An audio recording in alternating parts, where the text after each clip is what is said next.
Alright, what's up guys? My name is Zack and today I am driving a 2007 Nissan Pathfinder. Up front is a 4.0 liter V6 and down below is a 5-speed automatic transmission. Now I am super excited to be driving this Nissan Pathfinder because I've only ever featured one actual Pathfinder here on the channel, and that was a 2023. However, I actually have driven the Japanese version of the 90s Pathfinder, known overseas as the Nissan Terrano. So this does bridge the gap in my Pathfinder knowledge of where I haven't done a mid-2000s Pathfinder, so here we are trying one today. But if you would like to submit your own vehicle, you can head on over to my website, zackpradel.com/submit. It's a quick and easy submission form. It takes under a minute to fill out, and I come out to you. Also, huge thank you to North Naperville Autos for letting me take out their Nissan Pathfinder. More from them towards the end of the video, but if you'd like to browse their inventory, you can do so in the description below. But let's get back to that 4-liter V6 under the hood. Well, that 4-liter was new for this generation of Pathfinder, which debuted in 2005. It makes about 266 horsepower, and while you might think V6 VQ engine, you might think of the high-revving, high-fun 350Z.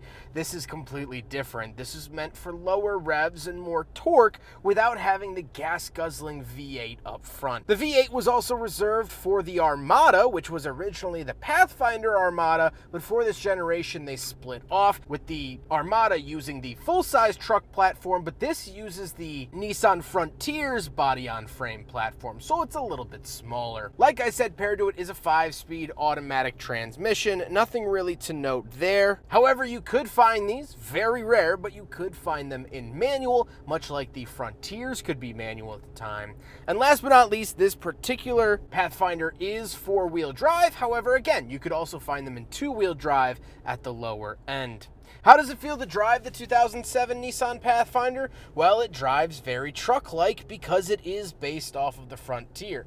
And so, you get the standard body-on-frame quirks. It's a little bit of a harsher riding suspension, a little bit harder sprung, especially because this is a 3-row vehicle, so you have to account for the weight in the 3rd row. But visibility is actually pretty decent. I don't mind it. I think it works well. However, just like the Nissan Frontier, the steering takes a lot of input. It feels less. I'm not driving the vehicles back to back, so I can't do a direct comparison. It feels like less end-to-end, but there's still a lot of turning work to be done in order to do a U-turn or anything close. But again, the Nissan Frontier was absolutely atrocious in this area, so it definitely makes sense. With that stuff out of the way, let's talk about the interior. Well, in front of me, I have 4 gauges. Off to the left is my coolant temperature. In the center, I get my speedometer, oil pressure, tachometer, and battery voltage. And off to the right is just my fuel. On the steering wheel, we have our cruise control options off center to the right and nothing off to the left, making it an asymmetrical steering wheel. To the left of me, I do have a climate control vent, mirror switches, and 2 dead switches. And moving under the door, we have the lock and unlock and power windows, which, as you'll see, have not aged very well. This is a very common issue for this era of Nissan.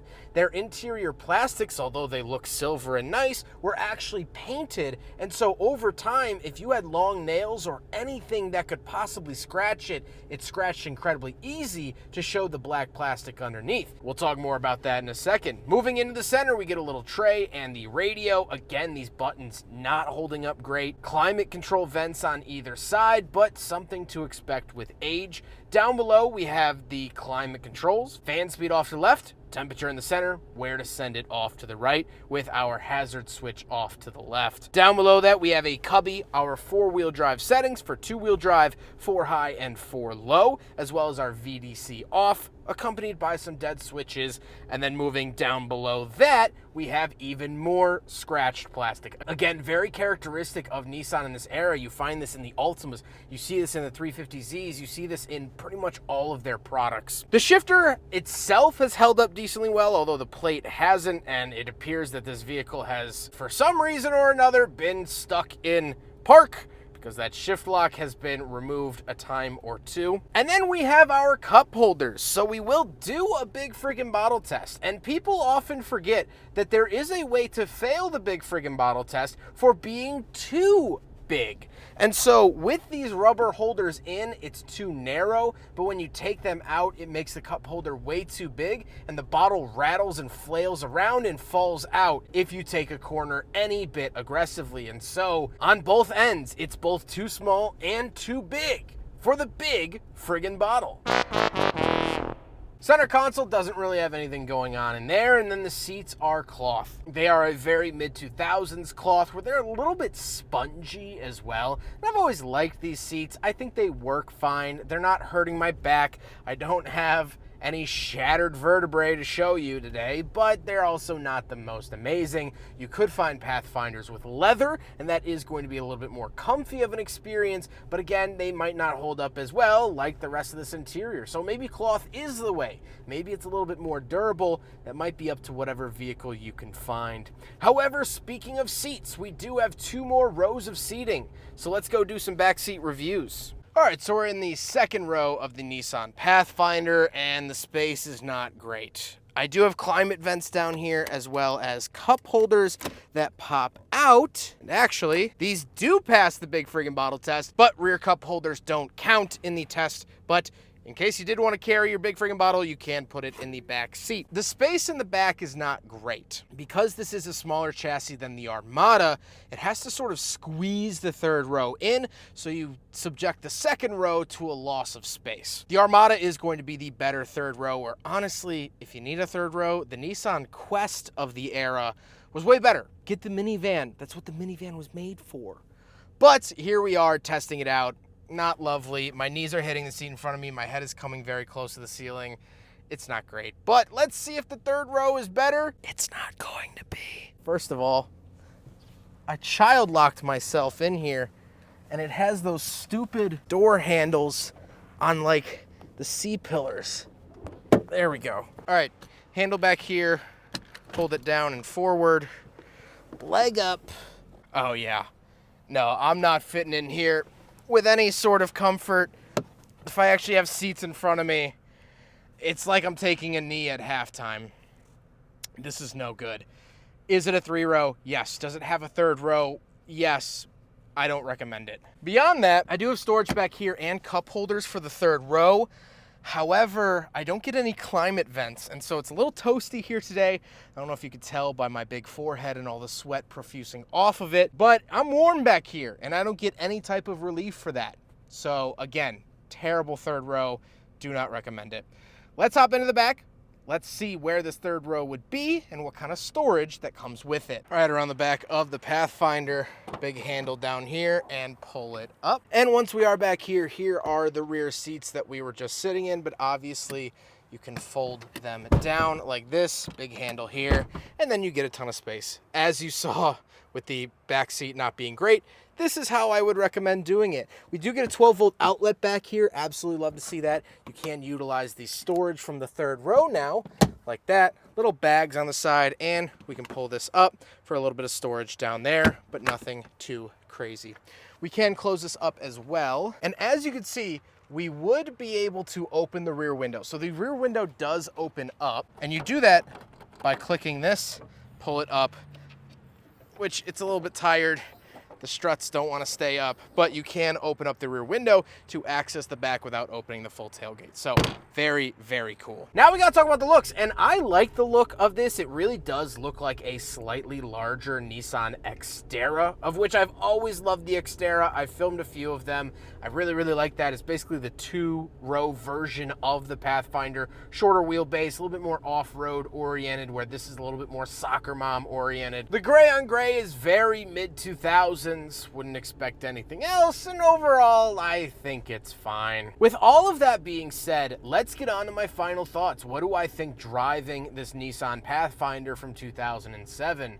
Well, I have had a decently good experience. The interior quality in here is by far the worst part of the car. And you might be saying, Zach, maybe someone had long fingernails that owned this car before. Maybe that's a one-off thing. And I would love to say, yes, it's a one-time thing, sure. But every Nissan from this era that I review has these issues. So I wish it was a one-time deal, but if you go searching for your Pathfinder, if you own one from this generation, odds are it's gonna have similar issues. Maybe not to this extent, maybe not this bad, but I promise you it will have some of these chipping issues on the interior. And that's just one of the unfortunate parts of this car. I think by and large, this car's biggest selling point and the best point of this car is the fact that this is a body-on-frame Pathfinder. After this generation, they actually switched to unibody, which is good because, you know, for the market that these ended up selling to, moms and dads across America and the Midwest that wanted a 3-row but didn't want the big gas-guzzling Armada, it filled that market really well. And they actually still make the Pathfinder here today, and it's still unibody. But this was something different. This actually rode on a pickup truck's chassis. This was still left over from how it started back in the late 1980s when the Nissan Pathfinder began its life. And so that full frame actually helps out when off-roading. Off-road people tend to really like these, and Nissan Xteras as well, because of that fact. And with the fact that it has 4-low, where that's actually gone in modern Pathfinders, it's a really nice feature to have. This is a fun, adventurous vehicle, and that's what Nissan set out to do when they designed and built the Pathfinder. And it's good to see that heritage still here, where now in 2024, that heritage is all but a memory. This still walks the walk that the original Pathfinder laid down, at least for the time being. That 4-liter is great, 5-speed is good. And so to me, this is the final generation of Pathfinder that really could put the screws to other off-road vehicles. So I salute you, Pathfinder, for still being fun in the mud. I hope you guys enjoyed the video. Huge thank you to North Naperville Autos for letting me take out their Nissan Pathfinder. They always have interesting things on the lot, and this is just today's pick. If you're in the Chicagoland area, go check them out, and even if you're not in the Chicagoland area, they do offer financing, they offer shipping to the 48 states, as well as they now offer mobile detailing if you are in the Chicagoland area. So, like I said, I can't recommend them enough. They've been wonderful to work with over the years, and we have many, many more shoots planned here today. But I hope you guys enjoyed the video. Don't forget to rate the video, comment on the video, and subscribe if you really liked it. Take care, guys.